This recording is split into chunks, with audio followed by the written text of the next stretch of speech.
Pero may kalamay kadlaw ka nato tanan. Welcome sa tuwag panag-uban ni nga bahinan at karon sa Buatan sa DNR First District sa Oroqueta City.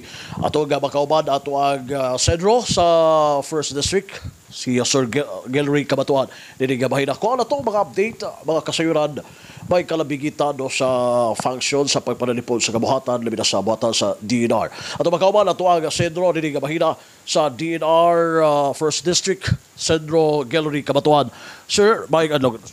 Maayong adlaw Sir Manny og sa nagpaminaw og naglantaw niya atong istasyonan karon, maayong buntag og maayong adlaw natong tanan. Okay.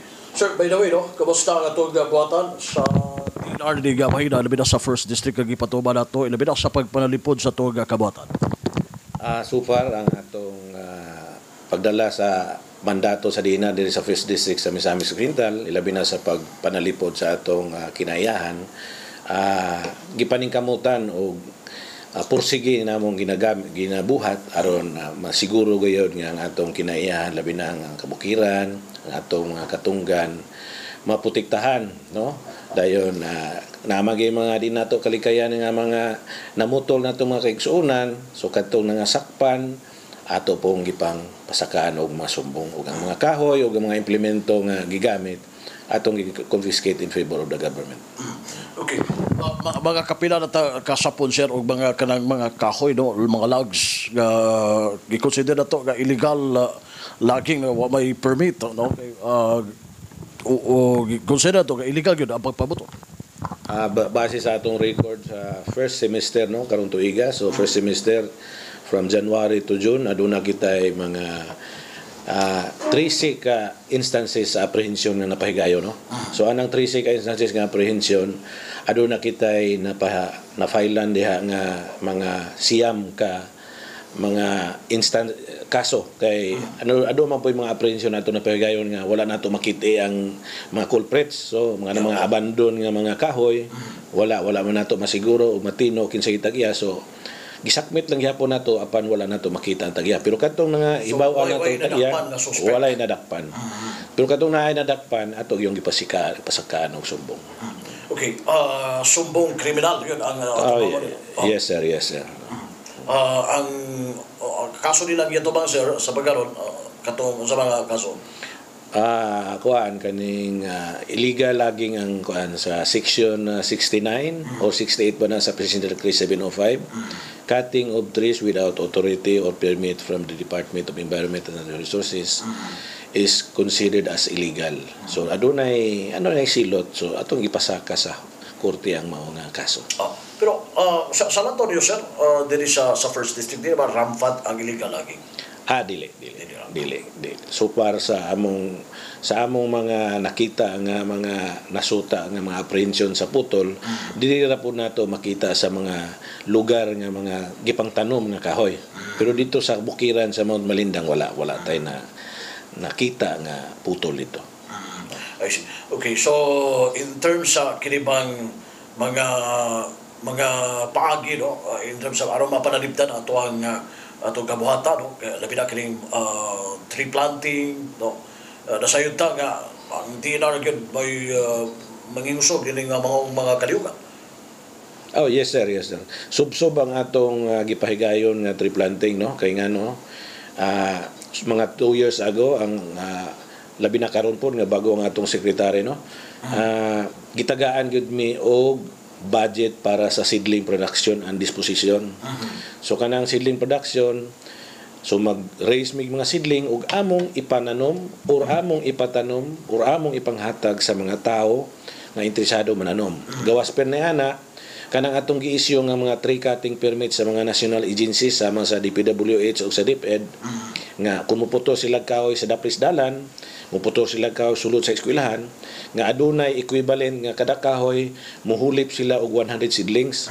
So nagdaw na ang among nasiri na sa Clarence Settlement sa Oroqueta napuno na ang seedlings, so every now and then amo nang ginadispose sa among mga partner people's organization and partner government agencies o nagpahigayon po mig mga tree planting kay naman tay mga environmental events kada semana kada bulan no, labi na atong June natay Arbor Day, so massive ang tree planting. So katong mga matured na mga seedlings nga angay na itanom amo yung natanom. yung skyutan ba ni mo sir kung mga gitalom ito kanam ito mga kahoy dias dalan ng ipamutol no anahigo sa YDD sa DPWH po pasabot ang DPWH nagtuman ba sila gatanong ba gyud sila kay ano kun magod po do kay doon mga lugar nga kana magi-considera gyud na nga kada mga kahoy dugay na kaayo di ba? Yes. Di man ginato malikaya nga lagi muuswag man ta din atay road widening ipahigayon sa gobyerno. Then kanubong mga kahoy nga atong natanom nila sa Pisdala na amagyod sa jurisdiction sa DPWH busang base sa balaod ato silang issue tree cutting permit. Dayon ang in response ang DPWH adunay responsibilidad nga muhulip sa mao nga mga seedlings. So kada kahoy muhulip sila 100 seedlings ilang isurrender or ihatag sa amoa kami na dayon ang bahala nga mupahigayog asa na mo ipananom kinsay mong tagaan mananom mo na siya. Dili sila mismo may tanong ba dili sila. Pero sila nag-participate po sila sa among mga pagpananom. I see. Okay, sa ko pagtuo sila gyud butadom no kaning mga sila mga agency may igo lang sila mohulip. Sila mo. So sila mangitag seedlings. Sila mangitag seedlings then ilang ihatag sa moa. Turnover nila sa moa. Seedlings. I see. Okay, may po do. And kung sa assurance kani mga gipananom nato sa mga tree planting mabuhi gyud siya. Ang atong target man gud di nata tree planting, ang atong ngalan sa atong tree planting is tree growing na. Tree growing. Meaning to say, inig man natong tanom, bisan pa sa atong pagpananom, gisiguro na gyud nato nga mabuhi siya. Then after some time, kami sa DNR o katong mga partner agencies, gabalik-balik atong lugar aron ma-check nato kung nabuhi ba itong mga tanom o kung may mamatay, hulipan na to. So gina-monitor ninyo na? Yes, sir. Monitor kayo. Sayang kayo ang pagpananom na to, then wala lang, nakawang lang. Okay. Kaya nabag yung lugar po, kanabag gumikan sa mga pag-uga, sa mga development, no? Kato mga uban, mga kahoy, mga baliti na iko sa mga trabaho, sa dalan, o uban pa. So sayang. Sayang siya. Yes, sir. Yes, sir. So, nakagina-stick to ginapatuba ninyo sa bata sa DNR, di lang sa first district o tibok sa tanan kay uniform man ta naman dato sa DNR tibok nason mon so even tanan nga ahensya sa field offices sa DNR kana po nang ginabuhat. Sir, doon ay mga kuan baga diri sa tuwa murag gamay ra kayo mga kanang environment advocates bitaw. Di ko ka kuan kana daghan man sila daghan tang environment diri lang sa Orqueta. Naatay daghang partners diri nga muduol nato sa opisina nga mangayog seedling kay mananom sila or muduol sa opisina kay mangayo og resource person kay magpa-lecture sila. Ano sila so naapotay mga sikreto lang nga mga informants nga mga tao nga matawag po nato mga environment advocates kay sila mga tuman silang mga informer ng mga illegal. So kung naay illegal mo takes lang bawa na dayon mo. Okay. So ma-consider siya nga mga environment advocates yes, sila. Yes. Dili lang yung mga grupo kay like sa uban nga mga lugar nga nagyo mga grupo nga kung makita nga na pasagdan or nadaot na gabuhatan nagyo na sila nga grupo musingkit no sa unsay mga sayop. So, sa diri sa tuwa ora gahilom lang pero naana sa tuwa. Nagi mga nakita na ko na ilhan ako nga mga advocates sa kuan. So usay mo duol man sila sa opisina kung na sila yung mga kanang ikatingala nga panghitabo. So far sa mga nang duol din sa opisina ng mga grupo nga matawag nato mga environmentalists, amo pong natubag ang ilang kuan, ilang query o mga issues nga raise diri sa opisina. Okay, sa kapula sa mga kapila ang dunay mga duol diri mga mga seedlings so sabi pangayon or paliton pangayon kanang atong seedlings nga gi-raise or kanang gipanghatag sa mga laing ahensya sa gobyerno gumikan kay na-issue nato sila tree cutting permit libre na siya. So kinsa katong mga tao nga gusto mananom amo silang mantagaan basta mohatag lang sila og suwat di attach nila ang ilang tax declaration or matino na mo nga nagis la yuta nga katamnan dayon ang priority ginamo pod sa among pagpananom katong yung atong kabukiran kay naghan mo tag mga projects sa mga restoration projects and greening projects nga kanang hinay gamay ra ang survival mo atong ihuli po dito pananom. Kay naman tay mga partners people's organization and barangay LGUs nga partners nato sa pagpananom sa bukid. Usa ka mga lugar ni sila nga i-mention nga mga gi-restore ninyo nga murag na gamay ra ang nabuhi nga mga tanong. Kasagara naa diri sa kaning mga bukirang bahin sa Kantiilan sa Malindang, no? Sa Oroqueta. Sa Oroqueta, sugod sa Jimenez, taman sa Concepcion, pero kasagara gyud ang murag low survival kadtong nga plantation namo sa 2019 to 2020 nga naa diri nato napahigayon sa Plaridel o sa Concepcion.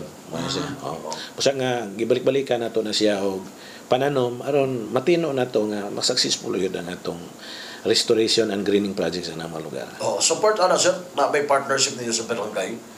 Usab na nay MOA sa barangay ana. Na. Kaya 3 years na siyang letter of agreement.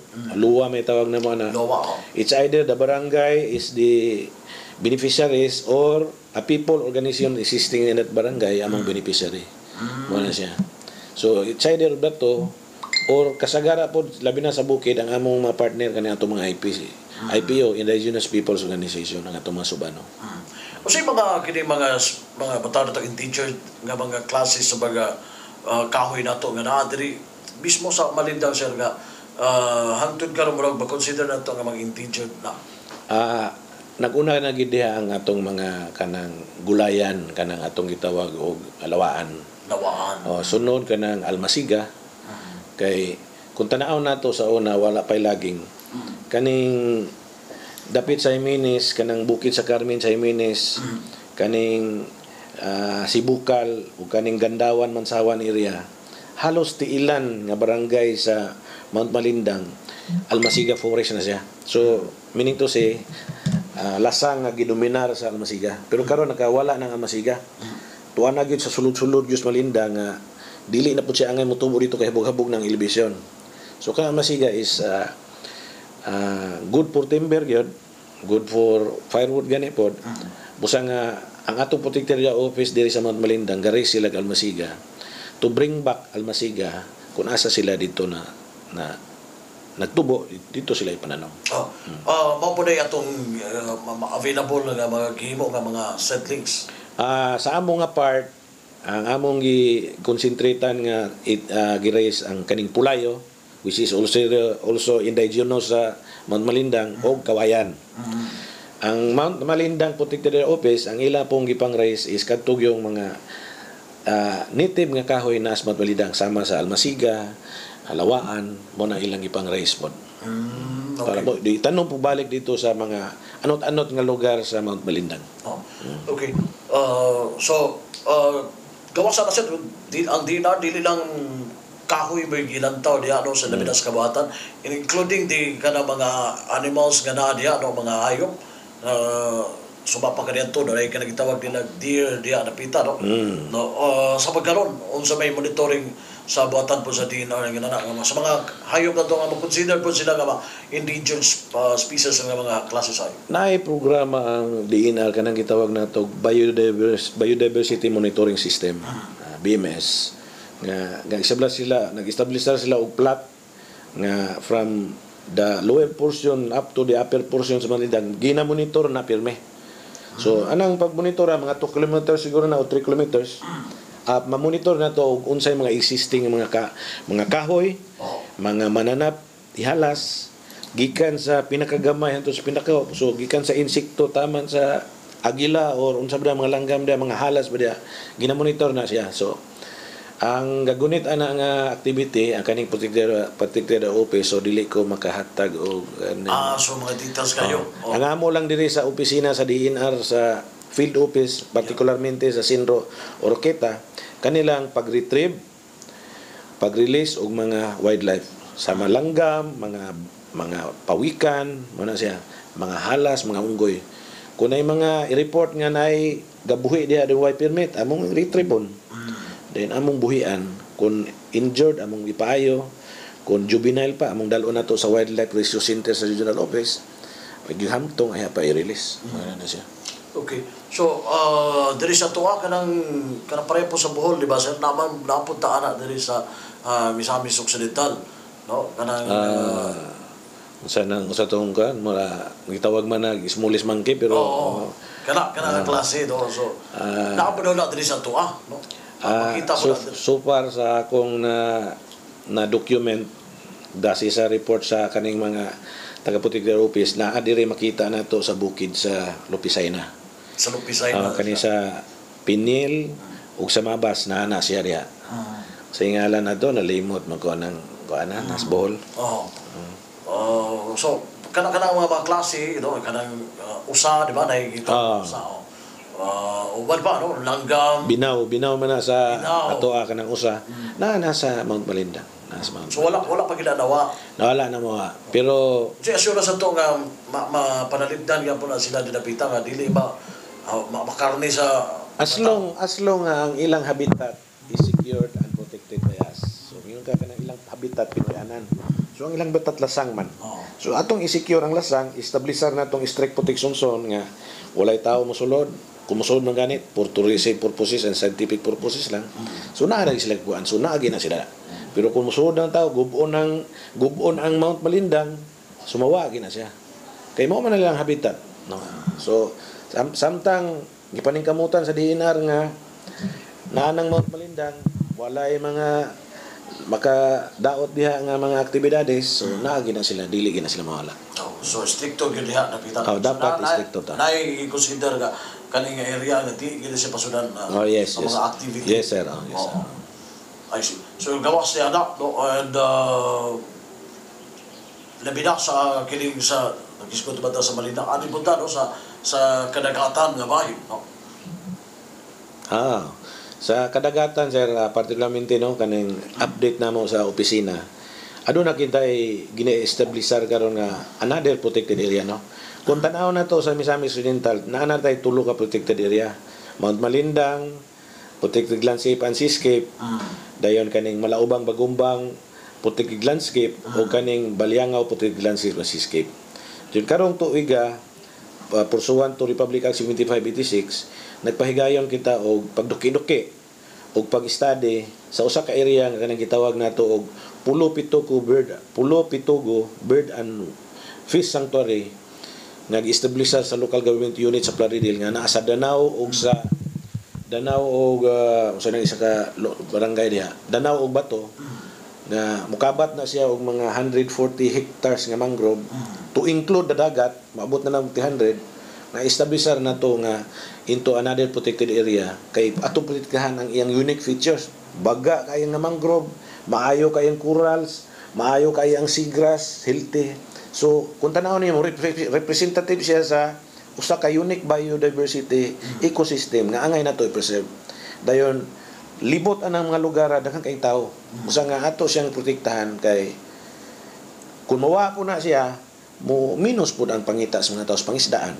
So karon nahuman na mga atong protected area so tabi assessment ng lugar ug nakabuhat na pud tag integrated protected area management plan atong i-present kana sa katawhan sa Danao ug Bato ug sa local government unit sa Plaridel para at matanaw po nila napa ba sila ikadugang napa sila ikasuhestyon adisir nato ipasa sa Manila together with the management zone maps mga mapa for the review of the DNR Central Office o eventual issuance of presidential proclamation declaring the area as a protected area.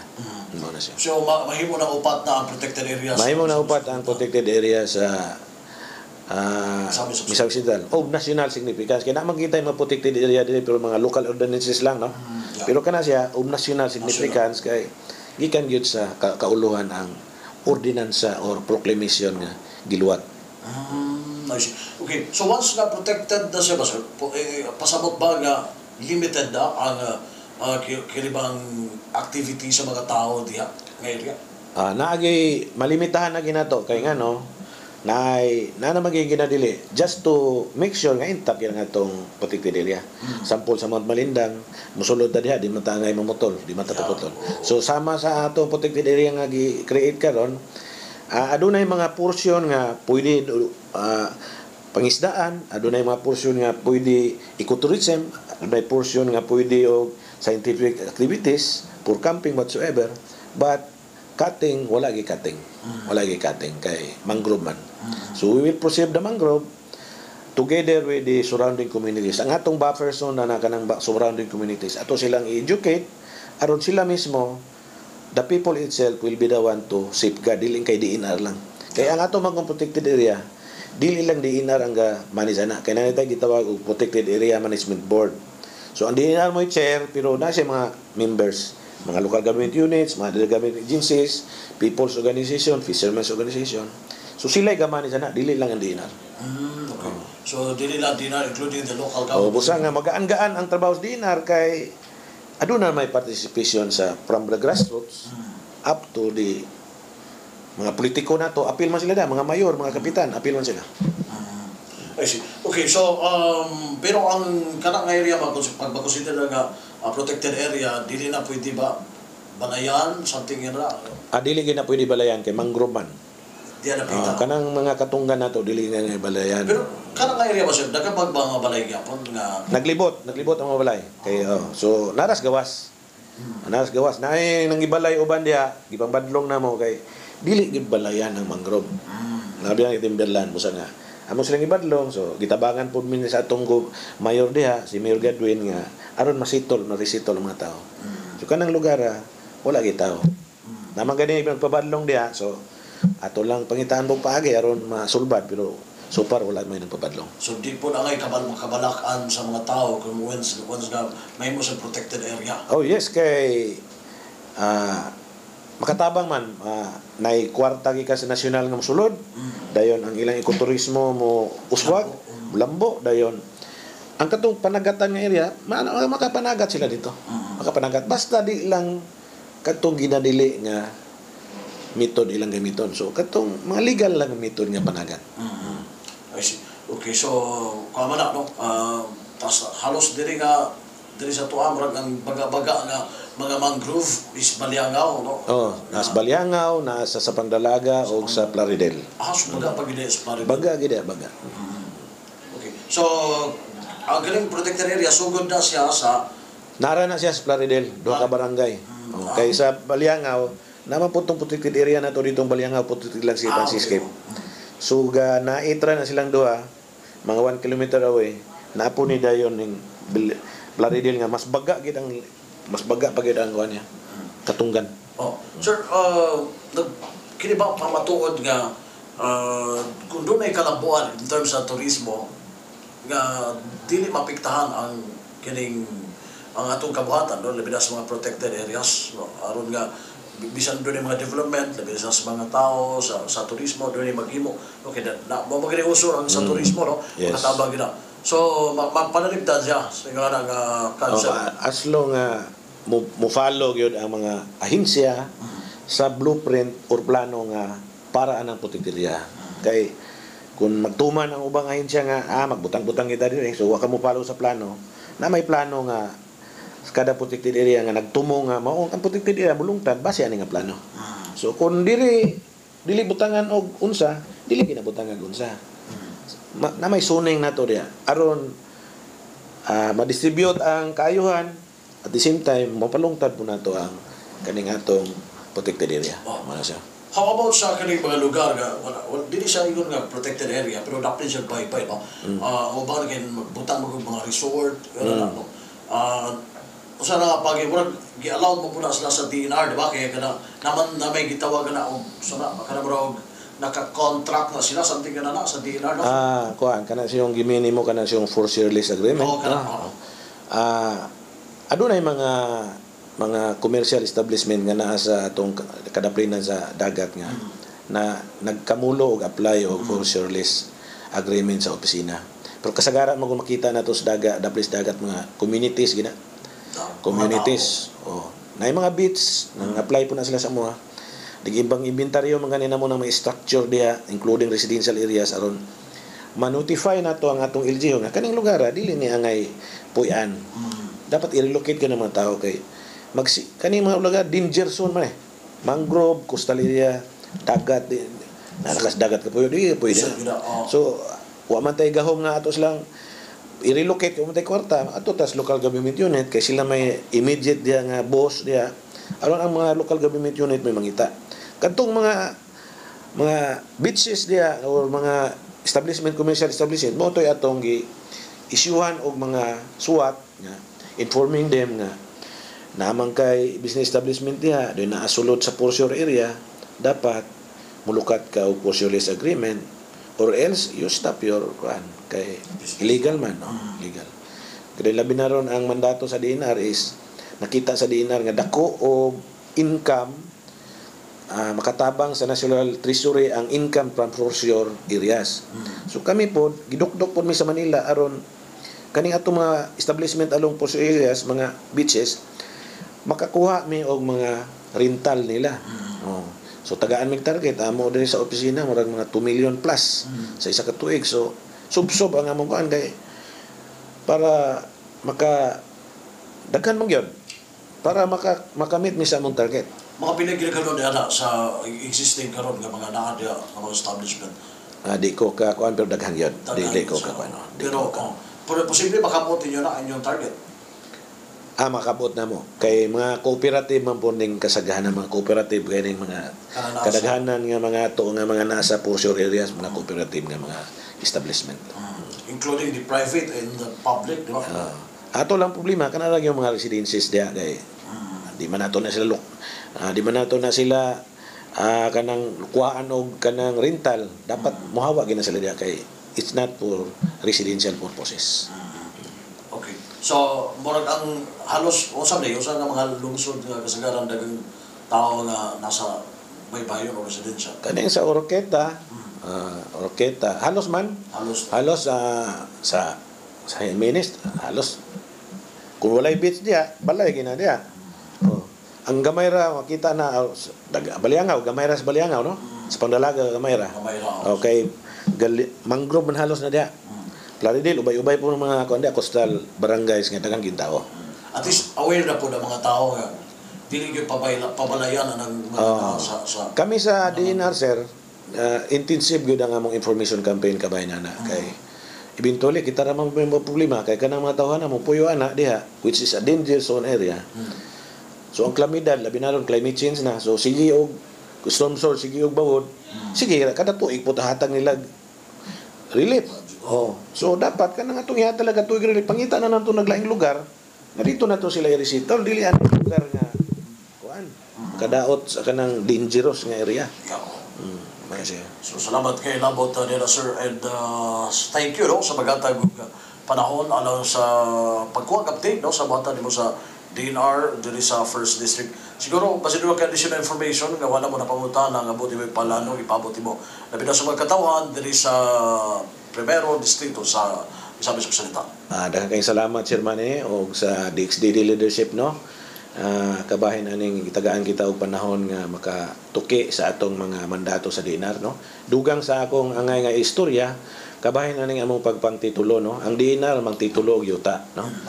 O di lang kami mangtitulo og yuta mga pribado nga tituluhan nga yuta kundi pod kadtong mga yuta nga gipangangkon sa mga local government units sa national agencies kanang yuta sa gobyerno amo po nang tituluhan so giimbitar na mo ang mga katawhan nga kinsa katong gusto magpatitulo among mga partners agencies gusto magpatitulog yuta basta di lang timberland na sa alienable and disposable duol lang kamo sa opisina kay atong tituluhan atong iproseso ang titulo sa inyong yuta aron matituluhan ang inyong yuta. Pila bayad ka lang magpatitulo sir depende. Walay bayad. Okay. Okay. Sir, thank you. Salamat kayo og sa tanan no and may naotag ang tanan nagikakuhan labi na sa pagpanalipod sa tong kabuhatan. Salamat po kayo sir. Salamat DXDD. Okay. Na makikilaan ng atuang sendro sa DNR sa 1st District diri sa Misamis Occidental diri sa Dagbayan sa Oroqueta si DNR Sendro Gallery Kabatuan. Kaban nato diri sa atuang tibok puwersa sa DXDD kinis Double D8 Manuel Ronquillo Jr. daghang salamat may adlaw.